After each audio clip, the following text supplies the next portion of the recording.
ജനുവരി 7 രാത്രി 12 മണിക്ക് Vattappara Sasi, Ajesh, Varakkuveli Sasi, BJP Yuva Morcha president Rajith S എന്നിവർ എൻ്റെ വീട്ടിൽ കയറി വീടിൻ്റെ കതക് ചവിട്ടിപ്പൊളിച്ച് അകത്ത് കയറി എന്നെ ആദ്യം മർദ്ദിച്ചു.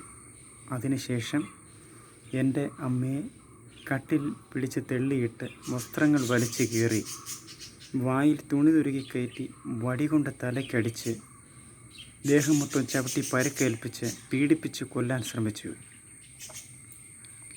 എൻ്റെ വീട്ടിൽ ഇരുന്ന മേശപ്പുറത്തിരുന്ന 15,000 രൂപയുടെ 2 മൊബൈൽ ഫോണുകൾ, അരപ്പവൻ്റെ മോതിരം, 10,000 രൂപ എന്നീ സാധനങ്ങൾ എടുത്തുകൊണ്ട് പോയി.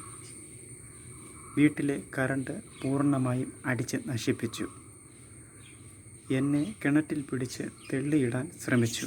അവിടുന്ന് ഓടി രാത്രിയിൽ ഞാൻ രക്ഷപ്പെടുകയായിരുന്നു.